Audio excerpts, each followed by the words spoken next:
In the past few chapters, one process that has been discussed frequently was the integration of unconscious contents into consciousness to bring the traits we hide in our shadow, the traits bound to the anima and animus, under the ego's control. What I teased back in chapter 1 was what the end of this process would look like. What would happen to us when the totality of our psyche was brought into balance? In Jung's mind, this state would be referred to as the self. When we bring what we are in the present moment into harmony with all the things we could be, then the purpose of life is fulfilled. We become the highest version of ourselves. We become synonymous with the imago Dei, or the God image. The self is another archetype of the unconscious, like the shadow, the anima, the animus, and many others. Like those aforementioned archetypes, the self also has the ability to possess the ego and bend it to its will. In this chapter, Jung goes on to outline two potential scenarios where the relationship between ego and self can turn sour.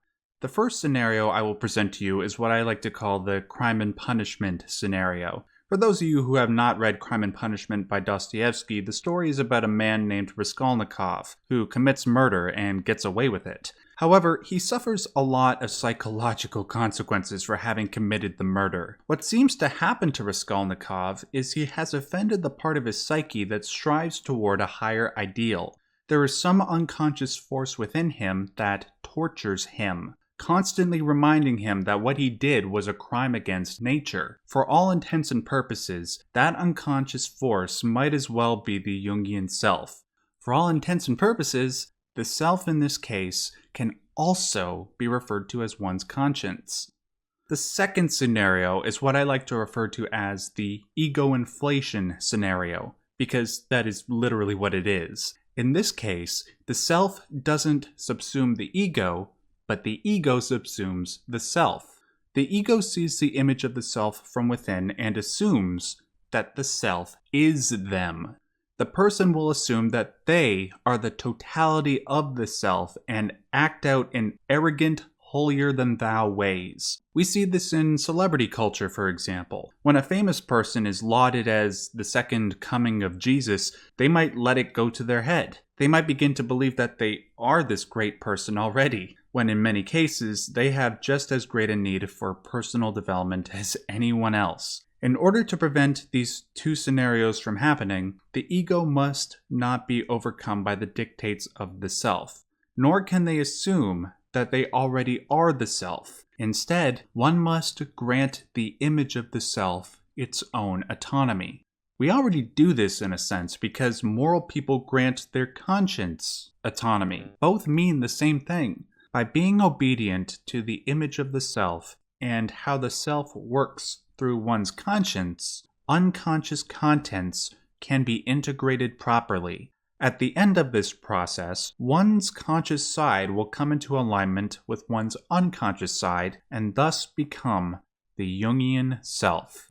Now, what I just laid out is sufficient enough to understand the archetype of the self. However, to understand the archetype's relation to the rest of the book, Jung lays out a new problem. Jung understands that this abstraction known as the self does not necessarily work in the realm of science. To use his own words, the purely biological or scientific standpoint falls short in psychology because it is, in the main, intellectual only. He goes on to say that while science is obviously useful and, by extension, our intellect, both are not entirely sufficient when it comes to psychic phenomena. When we describe psychic phenomena to others or in psychology textbooks, we are describing feelings and emotions, which cannot be entirely grasped by the intellect or by measurement. Here's a good way to think about it. What makes a good piece of art? Can one determine the quality of art through measurement and rationality? No, because art is subjective. By extension, what is also subjective are the feelings and emotions which art produces. Because science doesn't tend to dabble in the realm of the subjective, but seeks to define objective reality, concepts like the self are incompatible. Yet, as we have elucidated with scenario 2, the image of the self has its utility, despite its unscientific basis. If one doesn't recognize the self and the inner psychic processes it symbolizes as autonomous, one might mistake those processes as the rational will. I'm going to repeat that. If one doesn't recognize the self and the inner psychic processes it symbolizes as autonomous, one might mistake those processes as the rational will. In that case, the ego becomes inflated.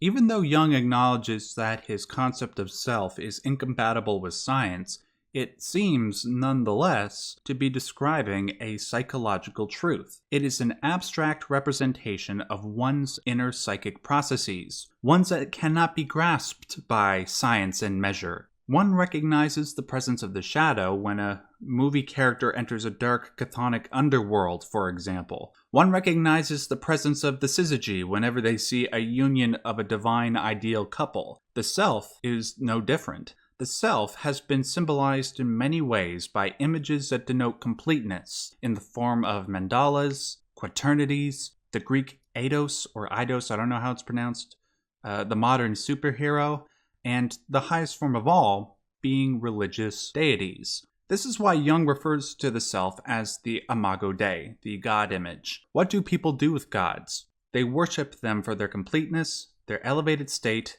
and simultaneously, they try to emulate the gods. The concept of the self is what all people strive for, the best version of themselves. Billions of people have struggled for millennia to determine what the best representation of the self is. Entire religious systems have been built around this concept, and the quote-unquote best ones have lasted for thousands of years.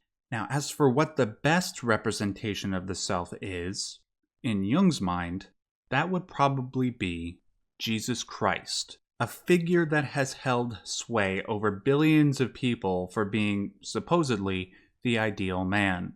We will discuss this matter further in the next video. Before we conclude, I want to address the issue of science again, as it will set up the contents of the next few chapters. Needless to say, there is a conflict between science and religion.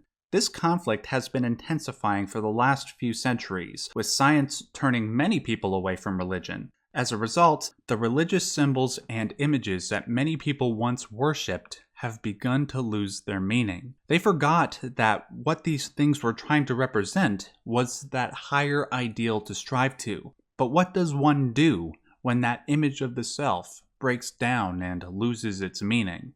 What does one do, as Nietzsche would say, when God is dead? If the light half of the self represents God, what happens when that light half is consumed by the dark half? This will be a key focus of the next few chapters.